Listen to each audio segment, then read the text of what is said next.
Bonsoir et bienvenue dans Sport 10, votre magazine qui traite de l'actualité sportive du département. Nous sommes encore au rendez-vous durant ce mois de juillet. Oui. Richard, bonsoir. Bonsoir, Séverine. Et oui, nous sommes encore là, bien sûr, pour vous parler des différents résultats sportifs, mais aussi du programme sportif du week-end et tout ce qui entoure le sport, bien sûr, guadeloupéen. Et donc, ce soir, il y aura une grande place pour donc, les Guada Boys qui sont de retour. Et donc, Richard, il y aura beaucoup de choses à dire ce soir. Oui, beaucoup de choses à dire concernant les Guada Boys. Et pour en parler justement de cette sélection, eh bien, nous avons John Rodsen, qui est le milieu de terrain de ce club, de cette sélection des Guada Boys. Bonsoir. Bonsoir. Juste à côté, eh bien, il y a Andrew Gravillon, défenseur des Guada Boys, qui a marqué un but extraordinaire. On y reviendra d'ici quelques instants. Bonsoir. Bonsoir. Et donc, il y aura toujours du foot ce soir également, oui. Mais cette fois, on est en salle, Richard. On est en salle avec ces deux joueurs qui ont eu l'occasion d'évoluer dans le foot à 11, que nous accueillons avec plaisir. Ludovic Malaki, bonsoir. Bonsoir. Capitaine d'ailleurs de ce groupe mythique qui n'est autre que le GFC, on est d'accord. Et puis juste à côté de toi, il y a qui c'est Ivan Chikatemaber qui a eu l'occasion d'évoluer avec pas mal de clubs, notamment l'Étoile, si je crois bien, et qui désormais joue au foot salle.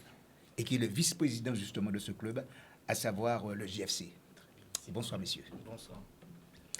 Il y aura également, bien sûr, le Traditour ce soir dans Sport 10. Et qui mieux que Vincent de Russie pour nous parler, bien sûr, de ce Traditour qui démarre donc demain. Et donc, Vincent, bonsoir. Bonsoir. Super timing. Super timing. Je suis un petit peu à côté de ces champions-là. Je suis un petit peu tout petit. Mais oui, le Traditour qui commence demain, ce sera une super épreuve. On va en parler tout à l'heure. Exactement, voilà, le décor de Sport 10 est planté pour ce soir, voilà. Beaucoup de choses à venir et on parlera donc également de basket, d'athlétisme, de foot et bien d'autres en tout cas ce soir, Richard. Oui, parfait. Et bien, on commence avec les Guada Boys, bien sûr. On commence bien sûr, honneur à ces messieurs. Les Guada Boys qui étaient de retour, qui sont arrivés hier à l'aéroport Paul Caraïbe et Maxime Morel était présent avec sa caméra. Je vous propose justement de regarder ce sujet. Un bilan, c'est vrai déjà c'est mieux que la dernière fois, qu'il y a 2 ans. Nous avons terminé avec 4 points, mais quand même, je dirais, rivaliser avec quand même le Canada, faire des gros matchs. Et puis bon, il est vrai que le dernier match nous a fait très mal. Pour moi personnellement, je suis un peu déçu, on va dire. Je pense qu'on avait les moyens pour aller en quart de finale. Après voilà, on a une équipe qui a été remaniée d'ici 2 ans. Je pense qu'il faut travailler sur la continuité pour revenir dans 2 ans et être meilleur. Collectivement, on a tout mis en œuvre, mais bon, malheureusement, on est tombé sur une équipe du Guatemala qui était bien plus armée que nous. Je parle niveau dans le contexte, mais sinon, niveau terrain, je pense qu'on était mieux qu'eux, et puis c'est pas passé. Hein. C'est le foot, quoi. Le bilan est quand même positif du fait que l'équipe a su monter en puissance, nous aussi, à notre niveau. On a bien travaillé, on a su travailler autrement pour pouvoir arriver à, je dirais, ces résultats. Mais malheureusement, on ne fait qu'un aller-retour. Donc ça, c'est toujours décevant et c'est une déception quand même assez grande parce qu'on pouvait voir beaucoup mieux. Ces types de matchs de haut niveau, ça se joue sur des détails et malheureusement, ça a été le cas sur le dernier match. Il est vrai qu'on aurait pu terminer avec un match nul sur le penalty, même voir avant de tuer le match, mais c'est comme ça aussi le foot de haut niveau. Il faut savoir ça et je pense que les joueurs sont conscients du travail qui nous reste à faire. Déjà, l'objectif premier, je pense que c'est la qualification en Ligue A. Et par la suite, en deuxième objectif, je pense que c'est la Gold Cup et aller beaucoup plus loin que cette année. Avec le groupe qu'on a et ce qu'on commence à construire, je pense que c'est faisable. Déjà, c'est au mois de septembre. Le mois de septembre, ça repart de plus belle. On aura 2 matchs le mois de septembre, 2 matchs le mois d'octobre et pour finir au mois de novembre. Et puis, c'est nous qualifier à nouveau pour la Gold Cup. Et je pense que c'est faisable. Mais d'ici là, on verra. On va décompresser et puis essayer de repartir comme ce fut le cas, comme on a été, c'est-à-dire bien et être bien dans la tête et surtout décompresser. Un reportage signé Maxime Morel. Messieurs, merci en tout cas pour ce récital que vous nous avez proposé durant la Gold Cup 2023. J'ai envie de le dire. D'abord, les prélims, il fallait quand même aller le chercher. Vous avez réussi. Et puis ensuite, ça a été la qualification pour la Gold Cup. Là encore, vous avez réussi. Mais malheureusement, ce qui s'est passé, c'est que le troisième match, vous l'avez perdu. Alors que, d'ailleurs, le Jossin a dit, il y avait cette possibilité, en tout cas, au moins, de décrocher un match nul. Parce que justement, quand on regarde bien ce que vous avez fait dans la qualification, le premier match, mais ça a été un score nul avec Canada, de partout. Et puis, cette victoire face au Cuba. Alors, moi, j'ai envie de savoir, à quelques jours après, justement après cet événement, quel est votre ressenti? Je commence avec toi, hein, John. Moi, je pense qu'on est en train de tous digérer Oui. la non-qualification pour la suite du tournoi. Il y a eu beaucoup de frustration ces derniers jours. On s'est refait le match 10 000 fois, on n'a pas réussi à dormir parce que pour nous, on avait l'effectif pour aller beaucoup plus loin. Je pense aussi que les prélims nous ont fait du bien et en même temps, pas totalement parce qu'au bout du troisième match, il y avait aussi quand même un peu de fatigue. Et comme le coach l'a dit, contre Guatemala, ça s'est joué à quelques détails en fait. Donc voilà, beaucoup de frustration, mais je pense qu'on a construit quelque chose de bien, de fort pour la suite. Alors, Andrew 3, tu as donné le tempo d'entrée de jeu justement dans cette dernière rencontre en marquant ce premier but exceptionnel, j'ai envie de dire. Et puis ensuite, ça a été l'égalisation pour le Guatemala. Mais toi, qu'est-ce que tu as ressenti quand tu as marqué ce premier but? Moi, quand j'ai marqué ce premier but, c'est vrai que j'ai ressenti beaucoup d'adrénaline parce que je me suis dit on ouvre le score, ce qui veut dire que des gens on leur fait peur. Et avec l'équipe qu'on a, si on reste concentré jusqu'à la fin, on peut essayer de gagner le match. Maintenant, le résultat fait qu'on perd. Mais moi, je pense que sur les derniers jours, c'est vrai qu'il y a un peu de frustration parce que tu te dis qu'avec l'effectif que tu as, tu peux pas perdre. Oui. Mais comme je l'ai dit dans les interviews précédentes, à l'aéroport, j'ai dit en fait de cette compétition, on peut sortir que la tête haute et retenir que le positif. Parce que depuis les préliminaires, on a su montrer que la Guadeloupe n'était pas une sélection de vacances en fait. On a montré qu'on est venu à la Gold Cup pour faire quelque chose, pour essayer d'aller plus loin dans la compétition. Et on l'a montré dès le premier match, 5-0, ensuite 2-0 et après au préliminaire, on arrive face au Canada, on fait match nul, Cuba, on gagne 4-1. Après, on arrive contre le Guatemala. Oui. Maintenant, c'est une défaite. Ce qu'il faut se dire, c'est retenir que le positif, profiter de nos familles parce qu'on est resté très longtemps ensemble, on est resté loin de nos familles et c'est vrai que d'un autre côté, c'est pas facile. Et maintenant, c'est revenir en septembre avec ce qu'on a commencé à construire sur cette sélection et se concentrer sur les objectifs qu'on s'est fixés tous ensemble. Je pense que c'est ça qu'il y a à retenir. Oui, quand je vois à la 39e minute de jeu, qu'est-ce qui se passe? Eh bien, Mendez qui égalise pour le Guatemala. Vous avez comment je pourrais dire ça? Vous avez des ressources, précisément. Vous parvenez tout de même à marquer un deuxième but par Plumet, penalty. D'accord. Égalisation encore par ce même Mendez. Franchement, là, vous dites quoi? À deux partout, vous dites quoi? Moi, je dis que c'est le jeu. Oui. C'est le foot, c'est le jeu. Tu marques, t'encaisses, tu remarques, t'encaisses. Et c'est là que tu vois le niveau de la Gold Cup et le niveau aussi des deux équipes. Parce qu'on était deux équipes avec des joueurs avec d'énormes compétences. Et c'est pour ça que maintenant tu prends un but, tu les réencaisses parce que les deux équipes ont envie de gagner le match. Il faut savoir qu'il y a 2 ans, on a gagné, sorti des préliminaires. Le stade, il était rempli de Guatémaltèques. Et c'était un derby. En gros, on peut considérer ça comme un derby parce que avant le match, il y avait des messages partout qui disaient on va gagner, on va gagner. Ce qui veut dire à ce moment-là, l'adrénaline, elle monte. Tu te dis que tu ne peux pas te permettre de perdre parce que si tu perds, voilà quoi, ils vont se moquer. Mais comme j'ai envie de dire, c'est le jeu. C'est comme ça. La vie de groupe, comment ça s'est passé là-bas? Franchement, pour être honnête, la vie de groupe, elle s'est passée super bien. C'est passé super bien depuis les préliminaires. Après les repas, on restait ensemble, on jouait au domino, on rigolait beaucoup ensemble. Et je pense que même sur les matchs, ça se voit. Parce que, en fait, la preuve, c'est le match du Canada. D'accord. Tu perds 2-1, tu marques à la dernière minute. Et ça montre que le groupe il vit bien, qu'il y a un bon état d'esprit et que tout le monde veut la même chose. Oui, tout le monde veut exactement la même chose. Sauf que il y a des difficultés avec les Guadaboys, ça il faut le reconnaître. Parce que lorsque vous êtes comme ça des professionnels, vous rencontrez des difficultés justement à votre club, hein, juste pour vous libérer. Et quel sentiment qui vous habite quand vous vous trouvez face à cette situation?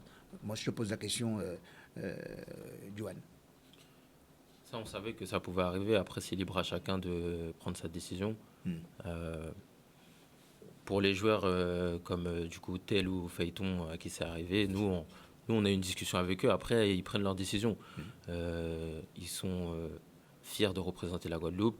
Pour eux, la Gold Cup, c'est vraiment un objectif en fait d'y être. Donc, c'est pas donc quand la lettre arrive qu'il faut rentrer, pour eux, c'est pas le moment. C'est pas le moment de faire demi-tour. Pour eux, ils étaient prêts à aller jusqu'au bout. Tout le monde était avec eux, tout le monde les a soutenus. Donc voilà, au final, ça s'est très bien passé. Hein. Il y a eu beaucoup de bruit autour de ça, mais franchement, en moins de une heure, en tout cas, dans la vie de groupe, c'était réglé pour les joueurs. Leur décision était de rester avec nous. D'accord. On a envie de savoir, justement, et je reste toujours avec toi, parce que ton père, il est martiniquais, ta mère est guadeloupéenne. C'est ça. Il a fallu que tu fasses le choix d'une sélection. Pourquoi c'est la Guadeloupe? En fait, je n'ai pas eu de choix à faire. La Guadeloupe m'a appelé en premier. Oui. Et j'ai répondu présent, tout simplement. D'accord. Donc, si c'était la Martinique qui t'avait appelé, j'aurais joué pour la Martinique. Voilà. Il n'y a aucun problème. Oui. C'est vrai. Oui. Et puis, avant de laisser le soin justement à Séverine de vous poser aussi des questions, ton club, toi tu retournes avec 7, on est d'accord? Non, mon contrat s'est terminé le 30 juin 2023. Oh, ton contrat s'est terminé, donc ça veut dire que tu as, avec la Gold Cup en ligne de mire, certainement tu as des propositions. En ce moment, je reçois quelques appels là depuis après le match du Canada. Ouais. Donc le mercato vient de se terminer, vient de s'ouvrir, pardon. Le tournoi vient de se terminer pour nous, mais le mercato vient de s'ouvrir. D'accord. Donc on verra d'ici une dizaine de jours, je pense que j'aurai pris ma décision. Je n'ai pas le droit de te demander où est-ce que tu iras, ce n'est pas mon rôle. Mais par contre, Andrew, toi, tu vas rester avec Reims? Oui, non, moi, je finis ma petite semaine de vacances, Oui. ce qui est logique. Et ensuite, je retourne dans mon club pour commencer la saison. Sacré parcours pour toi. L'Italie, déjà, dans un premier... oui, tout à fait. L'Inter de Milan. C'est ça. Ensuite, je fais Benevento, 2-3 clubs en Série B. oui. Et ensuite, je suis rentré en France en Ligue 1, où j'ai commencé à Lorient et puis à Reims. Tu as envie de continuer avec le championnat français? Ou peut-être tu envisages d'aller quelque part d'autre? Non, après, moi, je suis quelqu'un qui n'est pas compliqué avec les championnats. Pour l'instant, je suis à Reims, ça se passe bien. Le championnat français est un championnat que j'apprécie. Maintenant, Oui. je verrai où le vent me mène dans les saisons à venir. C'est bien quand même de... Oui, c'est bien. Et on voit que, en termes d'organisation, vous en parliez tout à l'heure, pour 2 d'entre vous, ça a été effectivement une contrainte, quelque chose de plus complexe avec le club. Mais sinon, dans les projections, puisqu'on sait déjà que septembre, vous avez déjà de nouvelles échéances, comment justement ça s'organise avec vos clubs? Comment du coup c'est planifié? Comment vous arrivez, on va dire, est-ce qu'il faut quand même que vous vous imposiez ou est-ce que c'est quelque chose qui arrive naturellement, qui coule de source? En fait, ce qui est bien, et ce qui change des années précédentes, c'est qu'à partir de la saison prochaine, les périodes de la sélection vont tomber aux dates FIFA. Ce qui veut dire qu'à partir du moment où la sélection tombe à la date FIFA, il y a zéro problème avec les clubs. Le problème qui se pose, c'est quand ce n'est pas la période FIFA où les clubs sont en droit de dire non. Et à ce moment-là, tu peux essayer de comprendre ton club parce que tu es en pleine saison, tu as des matchs importants qui arrivent, tu fais partie peut-être des joueurs importants de l'effectif. Que si tu es absent, ça peut déséquilibrer l'équipe, on va dire. Mais à partir de ce moment-là, c'est à toi de voir si tu essaies de négocier avec ton club, s'ils te laissent partir. Mais s'ils te disent non, tu peux pas aller à la guerre. C'est le règlement qui est comme ça, donc tu peux qu'accepter. C'est vrai qu'au fond, ça fait mal parce que tu as envie d'aller en Guadeloupe, rendre fier la Guadeloupe, rendre fier la famille qui est en Guadeloupe. Mais malheureusement, à certains moments, c'est pas de notre ressort. C'est le règlement qui est comme ça et du coup, on peut que accepter la situation.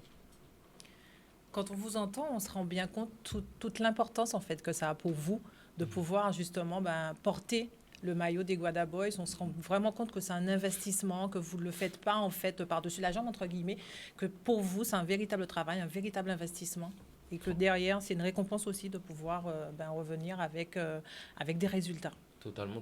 Comme il a dit Andrew, on ne vient pas ici pour faire des vacances. En fait, on vient ici pour représenter le pays, montrer que la Guadeloupe a du niveau. Et voilà, c'est pas des blagues. Après, il y a le fait aussi Il y a le fait aussi de dire que oui, on est fier de porter ses couleurs parce que quand après tu arrives contre un match contre le Guatemala où tu sais que le stade il est rempli, mais qu'avant le match, tu vois que sur les réseaux, tu as des écrans géants qui sont posés au gosier à Mornalo, tu sais que tu as toute la Guadeloupe qui regarde. Et moi, après le match, j'ai ma mère qui était présente au gosier qui m'a envoyé les vidéos. Et c'est pour ça que tout à l'heure, j'ai dit, en fait, moi, je suis pas déçu d'être sorti de la compétition. Au contraire, j'ai dit on pouvait sortir la tête haute parce qu'on a rendu fier la Guadeloupe. Et quand tu vois toute la Guadeloupe qui célèbre sur les buts, sur les 2 buts marqués, mais en fait, quand tu regardes les vidéos, c'est de la joie en fait. Ça peut être que de la joie et c'est du réconfort. Parce que tu te dis que on a montré qu'on mouillait le maillot et qu'en espérant pour les prochaines sélections à venir au stade, peut-être retrouver encore plus de monde au stade, plus d'encouragement. Et c'est ça qui nous donne la force et être encore plus fiers de jouer pour la sélection. Quand on est professionnel, justement, on a quand même on a le droit de faire, disons, attention, parce qu'on est quand même professionnel, et surtout pour ne pas être blessé, comme ça a été le cas pour toi. John, tu as été blessé, et une fois que tu as été blessé, c'est vrai que quelque part, ça peut jouer un peu dans la suite de ta carrière professionnelle. Après, ça fait partie du foot en fait. On peut se blesser à l'entraînement, en match, en sélection, en club. On le sait à tout moment. Moi, personnellement, ça ne m'a pas posé problème. D'accord. Je me suis blessé. Au début, le diagnostic était un peu plutôt grave. C'était peut-être la fin de la compétition pour moi. Et finalement, non, on en a fait un autre et on a vu que ça allait durer quelques jours. Donc, je le savais. Je pense que tous les joueurs sont au courant qu'on peut se blesser à tout moment. Donc, ça fait partie du foot. Il n'y a pas de problème avec ça. Oui. L'encadrement pour vous, justement, autour de cette sélection, vous qui, justement, côtoyez le haut niveau, pensez que, justement, la Ligue de la Guadeloupe fait le nécessaire pour permettre, justement, aux Guada Boys d'être au niveau, de pouvoir, justement, représenter, comme on le disait, si bien la Guadeloupe, en tout cas, que vous êtes dans les conditions pour pouvoir réaliser des performances?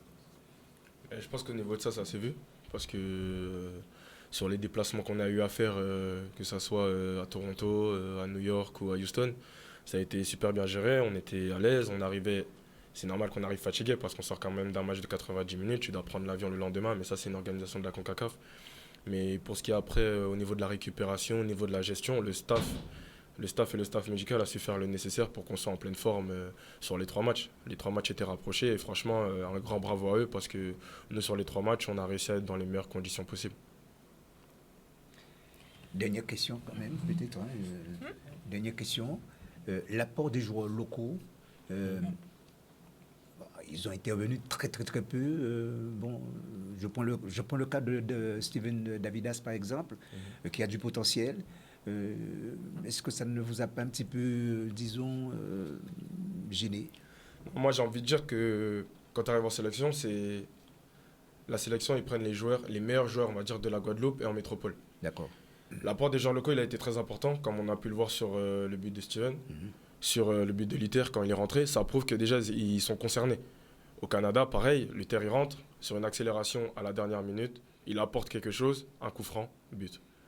Après, j'ai envie de dire, c'est le jeu. C'est le football, comme je l'ai dit. Tu arrives en sélection, tu sais qu'il y a les meilleurs joueurs de la Guadeloupe, les meilleurs joueurs de la métropole. Du coup, c'est les plus performants qui jouent. Et quand tu rentres, il faut faire le nécessaire. C'est malheureux de le dire, mais c'est comme ça, c'est le football. Et en club, ça se passe pareil. Que ça soit locaux ou pas locaux, on a Medjilina qui a fait les 5 matchs. Oui. Pourtant, il y avait un professionnel sur le banc, mais ça ne veut rien dire. En club, tu peux être un joueur OP qui arrive d'un top club européen, mais tu peux être sur le banc parce que celui qui est là, il fait le travail. Donc j'ai envie de dire que ça soit locaux, européens, professionnels, amateurs, etc., ça ne veut rien dire du tout. Celui qui est performant, il joue. Après oui, malheureusement, tu as moins de temps de jeu. Mais encore une fois, je dis, le staff a fait un très grand travail pour tenir tout le monde concerné et on a pu le voir sur les rentrées des joueurs locaux. Et pour comment la sélection s'est passée tout au long de la compétition, je pense qu'on n'a rien à dire là-dessus, au niveau de ça. Vous avez envie de revenir, certainement? Dernière question. Ça c'est clair, ça c'est même pas une question à poser, j'ai envie de dire. On a hâte. Ils sont déjà là. Mais oui, Déjà là en septembre. Bien sûr, s'ils sont appelés. Exactement. Oui, mais ils vont bénéficier quand même d'une certaine liberté émanant de leur président. Pourquoi pas? Voilà. Très bien, on poursuit en tout cas. Merci messieurs pour toutes ces belles précisions en tout cas sur votre beau parcours. En tout cas, on attend septembre avec impatience. Merci à vous. Merci à vous. Alors Vincent, donc ce week-end donc débute bien sûr ce Traditour qui retrouve une formule, on va dire un peu plus habituelle. Et donc du coup aujourd'hui il y avait donc on va dire en ouverture à Déhay cette messe. Donc vraiment aussi un petit peu le folklore autour donc de cette voile traditionnelle. Oui, effectivement, Séverine, ce Traditour qui va partir sur des anciennes bases, puisque l'année dernière, on était encore post-Covid. Donc, c'était une compétition qui était un peu réduite sur quelques jours, avec des étapes très, très longues. Et là, le slogan, c'est le Traditour est de retour, puisqu'on retrouve des étapes courtes avec des grosses animations. Et effectivement, l'ouverture cet après-midi à Déhay, on voit sur l'écran cette superbe plage du bourg de Déhay, où effectivement, il y a eu toute une procession avec un baptême des canots, puisqu'il y a beaucoup de canots neufs parmi les 30 équipages qui seront présents sur ce Traditour, avec un véritable tour de la Guadeloupe. On va vraiment faire le tour de la Guadeloupe en allant même aux Saintes. Avec une nuit aux Saintes pour les équipages et avec des étapes vraiment très très costauds, puisqu'on va traverser 2 fois le canal des Saintes. On va faire Rivière-Sens, Terre de Haut, Cap Esterbello par exemple. Donc là c'est balèze. Et pour finir, après 4-5 jours de mer, les 2 derniers jours, le 14 et le 15, ce sont des étapes sur une journée entière. On aura un Cap Ester-Gosier et un Gosier-Sainte-Anne. Cap Ester-Gosier le matin et Gosier-Sainte-Anne l'après-midi. Et le lendemain, il y aura un Sainte-Anne-Saint-François et un Saint-François-Sainte-Anne. C'est aller virer, comme on dit en créole. Donc, comme on peut même dire, il y a vraiment du dombré prévu sur ce Traditour pendant une semaine. Et donc, voilà. Et puis, on sent aussi la professionnalisation. On parlait de professionnels, de sportifs professionnels pour les Guadaboys. On sent ça dans l'autorité organisatrice. Elle s'appelle comme ça maintenant. Je peux dire l'organisation. C'est là-haut. Et vraiment, Carl Chipotel avec la NASA a vraiment mis les petits plats dans les grands, avec une présentation ciné-star des équipages, avec une conférence de presse vraiment élaborée, des documents qui sont distribués, de la pub. Personne en Guadeloupe ne peut ignorer ce Traditour. On a des 4x3, on a des annonces radio, on a Canal 10 qui a mis le paquet, on va en parler tout à l'heure. Enfin voilà, tous les ingrédients sont réunis pour avoir une très très belle manifestation pendant une semaine. Une très très belle manifestation pendant une semaine. Tu as dit donc pas mal d'équipages qui seront présents, des canots aussi, des nouveaux canots. Est-ce que justement sur ces canots de voile traditionnelle, il y a des petites nouveautés, des petites choses, des petites particularités qui émergent, qui impliquent aussi tous ces changements, on va dire, tout ce renouveau au niveau des canots? Alors, sur les canots, il y a quand même une jauge, donc on ne peut pas faire tout ce qu'on veut, il faut rester dans la jauge, il faut respecter la tradition, puisque c'est un support traditionnel.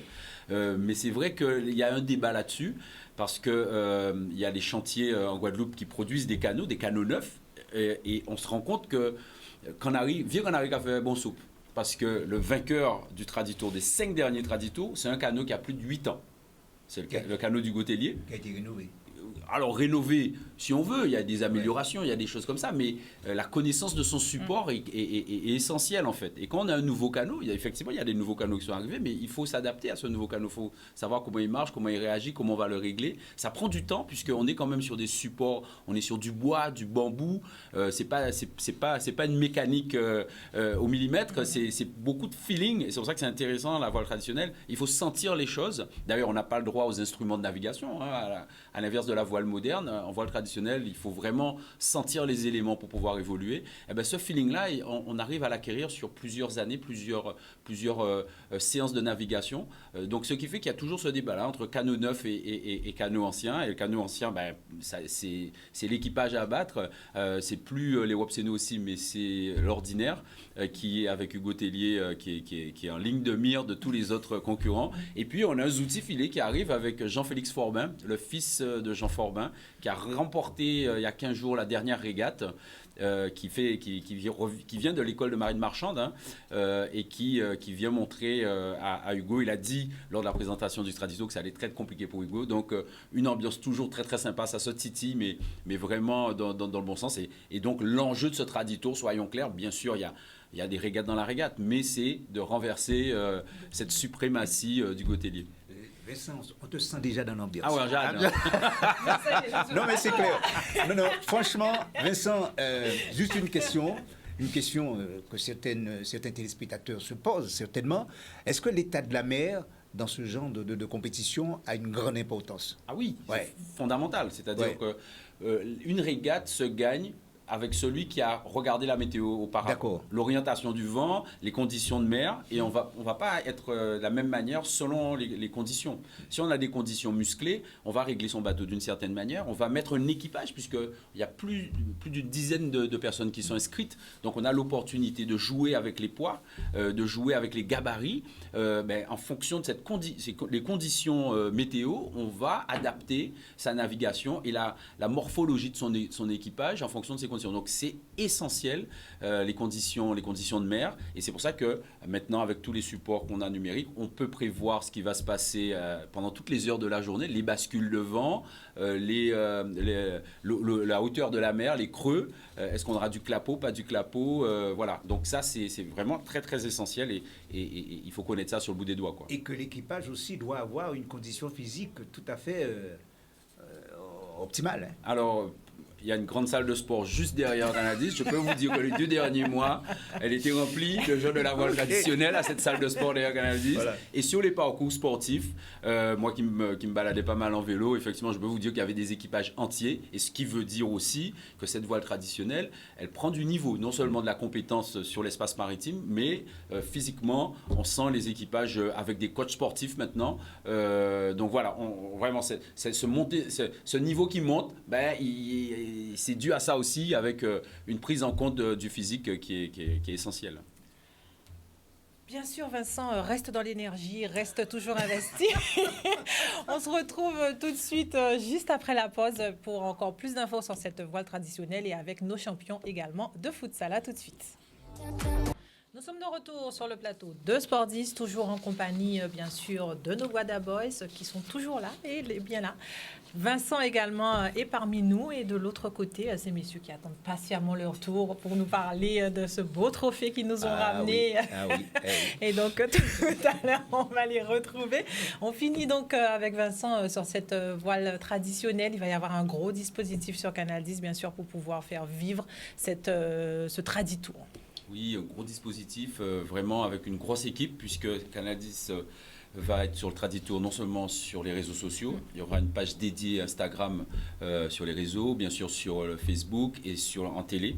Donc vraiment un dispositif très très large, avec une équipe à terre, une équipe en mer, des rubriques, pas mal de surprises. Une rubrique que tu connais très très bien, Séverine, le Zinc Shop, qu'on a expérimenté lors de la route du Rhum. Voilà, donc vraiment une très très grosse équipe drivée par Grégory Laps, qui est passionné également de ce sport nautique. Donc voilà, franchement, je donne rendez-vous aux téléspectateurs dès demain, puisqu'on va faire des lives durant toute la journée, et il y aura un mag tous les soirs à 20h qui va résumer toute la journée. Donc voilà, il va falloir mettre les gilets de sauvetage, mettre les cigarettes dans le salon, parce que bloquer rentrer en salon azote, quoi. Attention. Voilà. Effectivement, donc très beau dispositif. Donc c'est vrai que c'est important d'accompagner les sports dans leur globalité. C'est vrai que Canal 10 aussi prend le parti de pouvoir faire vivre à tout un chacun ces grands événements des vacances. Et on sait également donc l'attachement de cette fine équipe, Greg et toi-même, et puis tous ceux qui seront donc à vos côtés, pour pouvoir faire vivre, bien sûr, de la meilleure des façons ce Traditour 2023. Exactement. Quelle édition déjà? Ah, là, on est à la... Oh, tu m'as posé une colle, là. Je pense qu'on... alors, en combinant le TGVT, oui. on est à près de 20 ans, hein, déjà plus de 20 ans, puisque ça avait repris au début des années 2000, avec feu Patrick Forbin, qui avait relancé ça à l'époque, avec simplement 4-5 canaux, puisque c'était l'histoire de la Guadeloupe, qui s'est construite avec les canaux et la voile traditionnelle, puisqu'avant... on avait du transport maritime, on n'avait pas du transport routier. Et voilà, donc ça fait plus de 20 ans. Donc ouais, c'est peut-être, on dépasse la 20e édition si on prend effectivement depuis les années 2000, quoi. Même s'il y a eu des interruptions, mais on est quand même sur un beau chiffre. Mais je vais te reconfirmer ça, tu m'as posé une belle colle. Demain, t'inquiète pas. Demain, sur le live, il va corriger. Et que c'est une compétition qui évolue, qui prend de l'ampleur. Exactement, avec 30 participants, ouais, ça commence à être... Et puis surtout, Séverine, ce que je voulais rajouter, c'est qu'on a un vrai challenge féminin. On a 4 équipages exclusivement féminins et on a beaucoup d'équipages mixtes, mais il y a vraiment un niveau sérieux sur le challenge féminin et on va suivre ça parce que... Et donc, c'est pas réservé qu'aux garçons, cette voile traditionnelle, puisqu'on a beaucoup de filles dans les équipages et 4 équipages exclusivement féminins où là, il va y avoir un très très beau match, où il y a une bagarre sérieuse qui va se dérouler sur l'eau. Ça laisse présager de belles choses. Donc demain, on te retrouve à partir de quelle heure? Eh ben, le premier live, ça va être aux alentours de 8h, 8h30. Puisque le départ est à 9h à Déhay, puisque la première étape c'est Déhay-Sainte-Rose. Et donc dès 8h, voilà, la première demi-heure, toutes les 3 quarts d'heure, 1 heure, on aura un live, un point sur la course, tout au long de la journée jusqu'à midi 13h, l'arrivée à Sainte-Rose avec les interviews et le soir, le 20h. Voilà. Voilà, ben, tout est dit. Vous savez maintenant ce qu'il vous reste à faire. C'est ça. On poursuit donc, Richard, avec ces messieurs et leur belle coupe. Et que nous sommes très heureux de les recevoir, justement, sur le plateau de Canal 10. Ludovic Malaki, capitaine du JFC, et puis Ivan Chikatemaber, vice-président d'ailleurs de ce même club. Messieurs, bravo pour ce que vous avez fait concernant d'ailleurs cette compétition. Une compétition qui a été remportée, enfin en tout cas par vous. Je veux parler de la Coupe Région Guadeloupe. Ça a été remporté par vous. Vous terminez 2e dans le championnat, un championnat qui a été remporté par le groupe Asway, d'accord? Asway qui a remporté les playoffs et les championnats. Donc, est-ce que ça a été compliqué pour vous cette saison? En tout cas, bonsoir à tous et à toutes.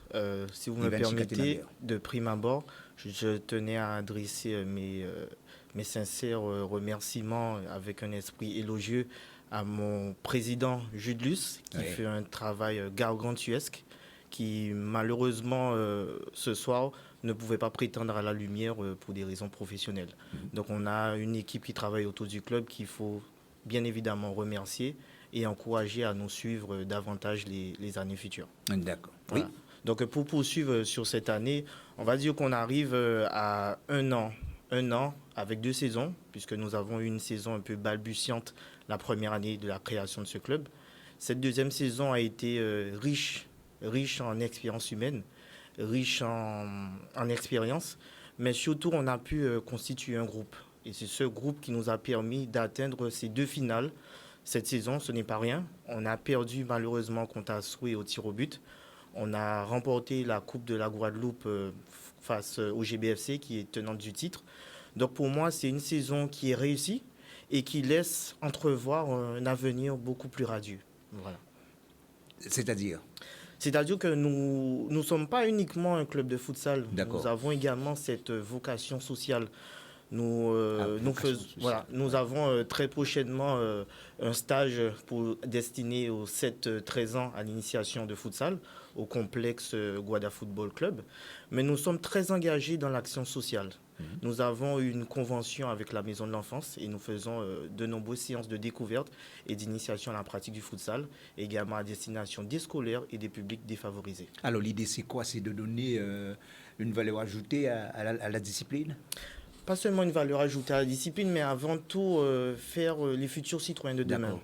Vraiment s'engager dans un projet social et sociétal, parce que c'est important pour nous de construire notre jeunesse de demain.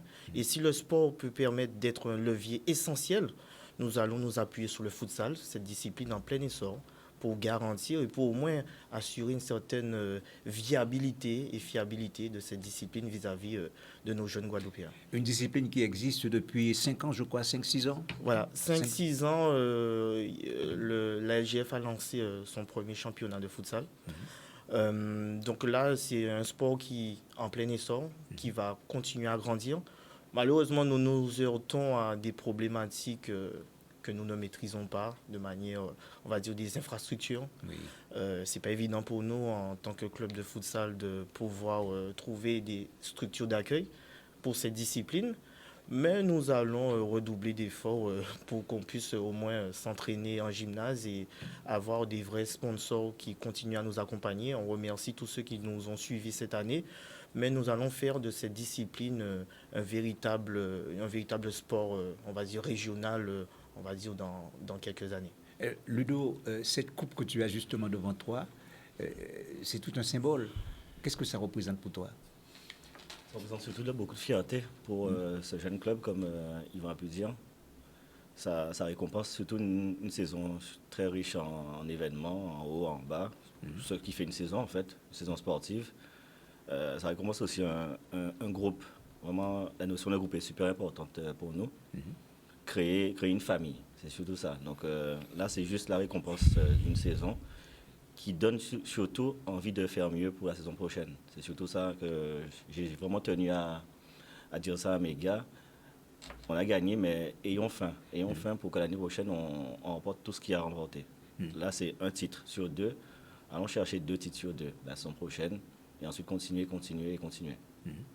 Alors, justement, je l'ai dit en préambule, vous deux, hein, messieurs, vous avez eu l'occasion d'évoluer dans le foot à 11. Et vous avez préféré, finalement, vous adonner pleinement au futsal. Est-ce qu'il y a une meilleure ambiance dans le futsal que le foot à 11? Tu souris, hein, Ludo, hein? Ça veut dire quelque chose. Ouais, on va dire, entre guillemets, à notre époque, quand on jouait foot à 11, si on compare l'époque d'avant et maintenant, c'est clair que le futsal, il y a un petit truc en plus. On va dire qu'il y a un petit truc en plus. Alors après, c'est quoi le petit truc en plus? Déjà, on est dans un gymnase, structure fermée, donc quand il y a ne serait-ce que 10-15 supporters, ça fait du bruit, c'est attrayant, c'est limite excitant, ça te donne envie de faire plus. Avant, en foot à 11, on connaissait déjà un peu les stades. Si tu jouais pas au Moule ou à Mornalo, parfois aux Abîmes, c'était compliqué, on va dire. Maintenant, j'avoue que grâce à nos chers amis, là, le foot à 11 quand même reprend une certaine ampleur. Donc ça se vaut. Mais bon, je ne regrette pas le choix. Et Séverine, il faut quand même préciser que Ludovic, lui, il a eu l'occasion de faire partie de la sélection. Hein, de la sélection de la Guadeloupe. Qui ne s'appelait pas encore les Guada Boys. Hein. Non, c'était... D'accord.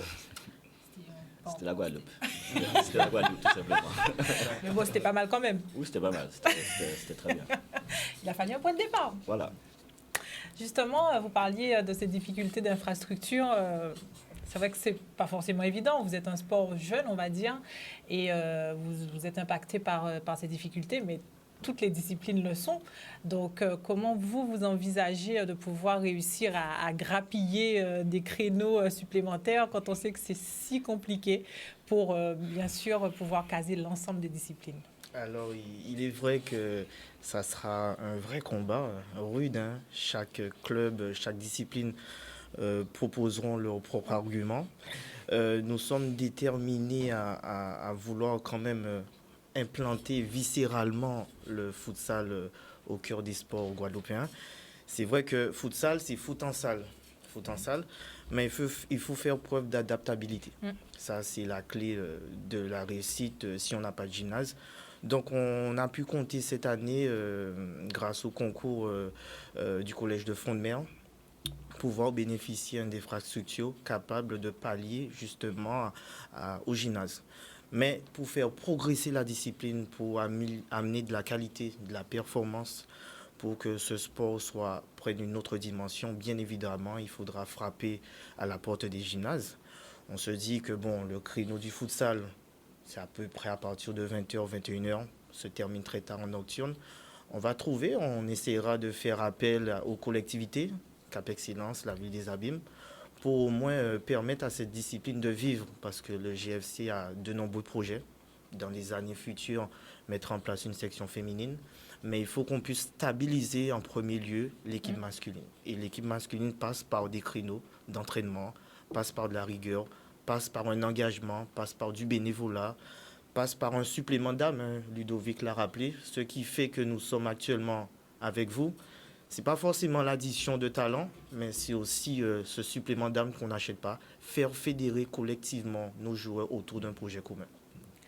Et tout ça, il faudra quand même compter avec la Ligue, justement pour mettre à plat et surtout pour faire avancer ce projet, il faudrait que vous travailliez un petit peu en étroite collaboration avec la Ligue, je suppose. Bien sûr, puisque la Ligue, il faut le dire, ils ont proposé un format qui commence à donner de la visibilité au futsal, notamment avec un naming, la Longhorn Futsal by LGF, propose des matchs en prime time, en direct, sous des lives.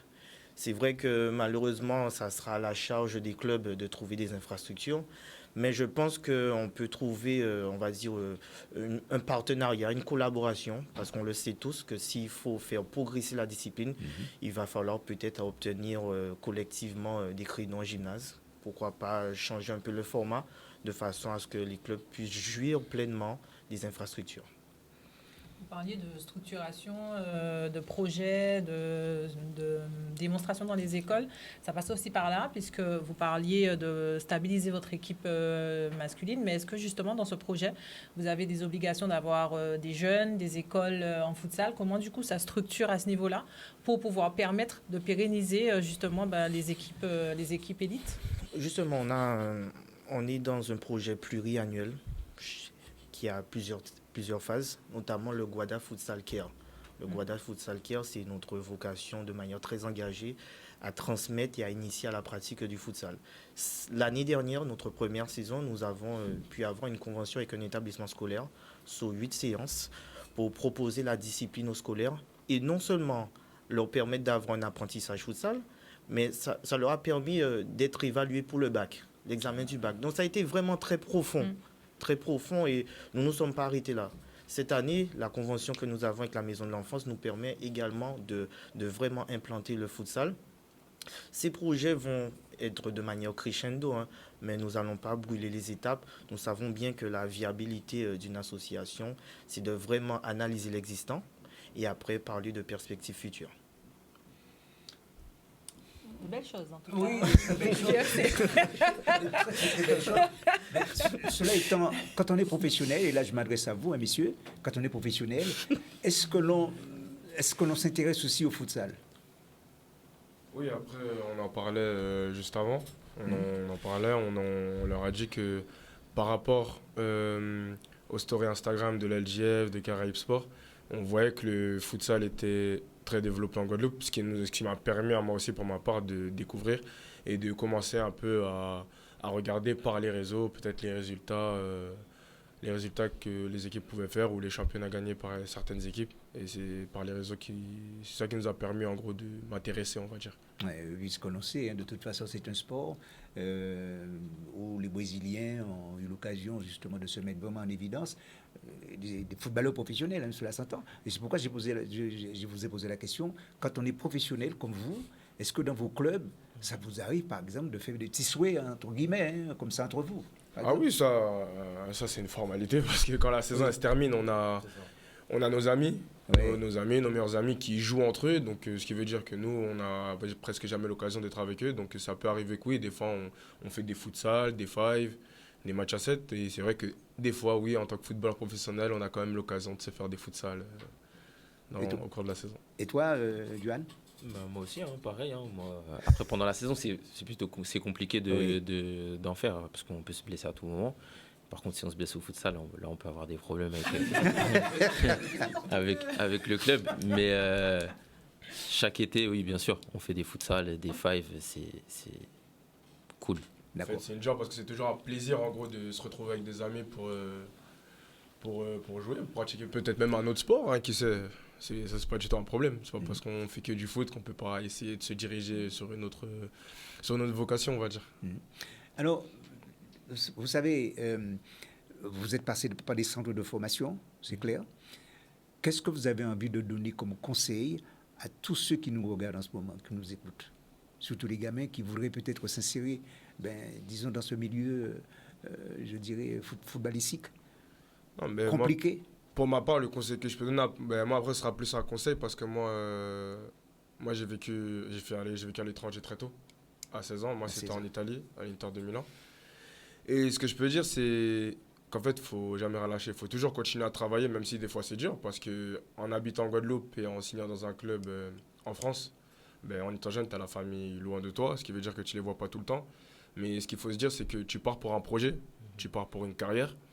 Donc il faut savoir pour un temps que ta famille est avec toi, mais que tes amis ils vont rester en Guadeloupe, ils vont pas s'échapper. Donc c'est se concentrer sur ton avenir, sur ton sport, sur l'école aussi, parce que l'école c'est important pour plus tard, parce qu'à tout moment la carrière elle peut s'arrêter. Donc du coup il faut quand même avoir quelque chose à côté, mais c'est travailler, rester concentré sur ses objectifs et ses projets, et aller de l'avant et ne jamais rien lâcher. Je pense que c'est le conseil le plus important, en tout cas que je peux donner pour les jeunes joueurs qui pourraient être amenés à être dans des centres de formation. Et la pratique de la langue aussi. La pratique de la langue, parce que je vois quand vous êtes, par exemple, en Italie, ben, il faut quand même maîtriser cette langue. Non, après, en général, les clubs, ils sont très bien dans l'organisation. Parce que nous, moi, quand je suis arrivé, je parlais pas du tout l'italien. Mais tu vas à l'école, tu apprends. Et après, c'est libre à toi. Si après, tu veux pas apprendre, ben, tu n'apprends pas la langue.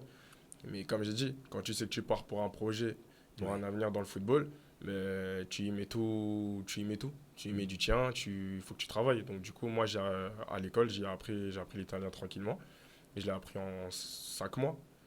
Et après, la langue, en vrai, c'est pas quelque chose de très important parce que ça s'apprend, en fait, surtout en vivant sur place. C'est compliqué, hein, Séverine, pour être professionnel. C'est pas compliqué. Comme il dit, c'est Ben un projet, c'est un choix, c'est un investissement. Tu as envie d'ajouter quelque chose de ça dans la tête. Non, prenez du plaisir. C'est le plus important. D'accord. C'est plus important.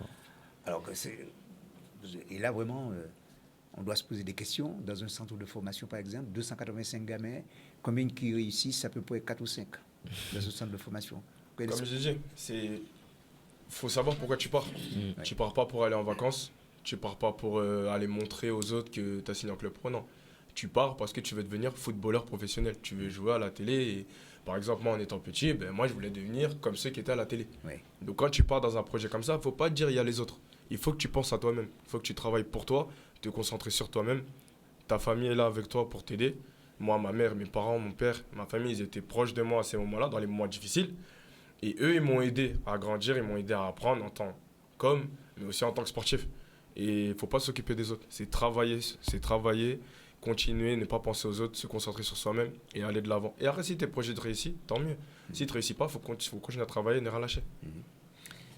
Petite question de l'autre côté, messieurs, on parle des Guada Boys de l'autre côté, foot à 11. Est-ce que l'objectif aussi, ce serait de se dire que dans ce développement du futsal, que la sélection de la Guadeloupe aussi puisse émerger et qu'il y ait du coup des compétitions aussi pour vous?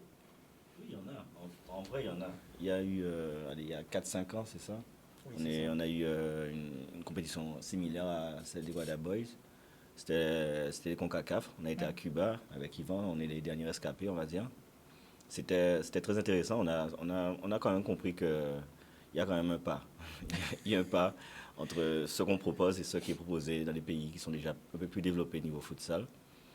Ça a donné envie de faire plus. Malheureusement, je crois qu'il y a 2-3 ans, il y a eu le Covid qui a quand même freiné ce petit essor parce qu'on était censé partir encore une fois.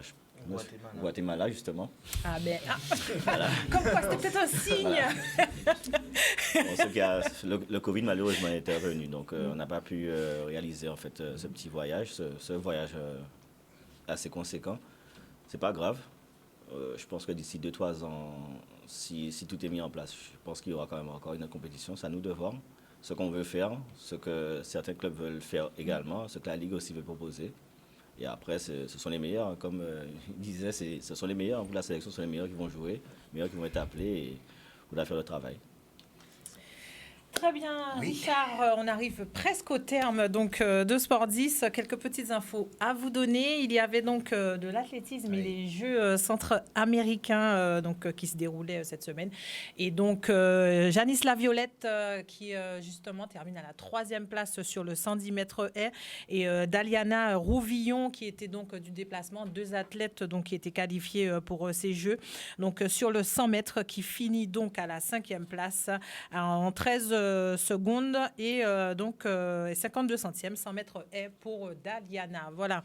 Il y aura donc également ce week-end du vélo avec donc 2 compétitions notamment en UFOLEP, donc avec la SC Vétiver au Lamentin qui organise donc cette course. Donc pour les premières, deuxième et troisième catégories, le départ sera à 14h30 donc demain.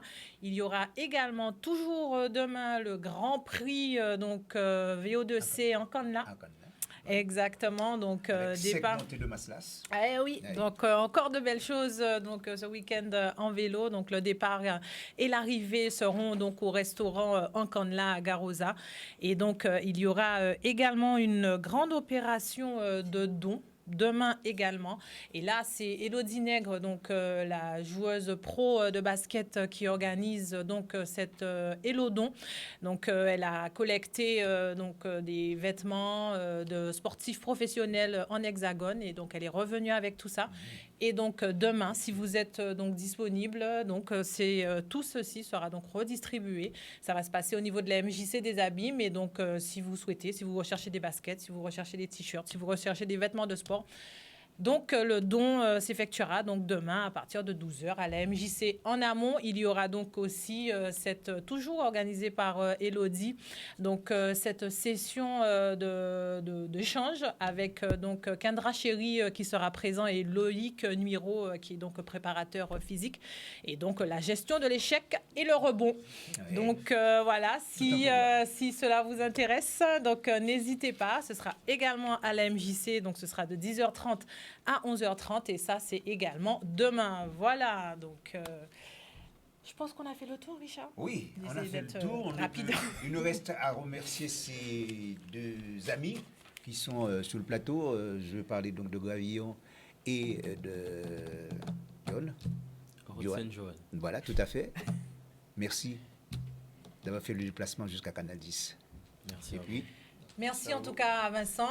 Donc bien sûr la voile traditionnelle à partir de demain, Traditour en mode bien sûr sur Canal 10 et vous pourrez suivre l'intégralité. Et bien sûr on retrouve Vincent.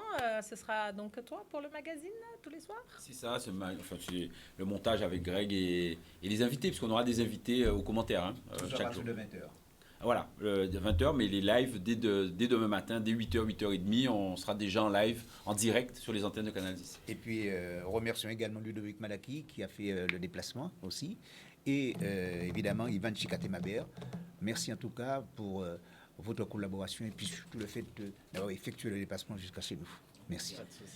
Pour nous, Richard, en tout cas, c'était le dernier numéro de Sport 10 pour le mois de juillet. Oui, et puis vous retrouver lundi avec Pascal. Non, pas, puisque c'est Monsieur Vincent qui sera là lundi soir.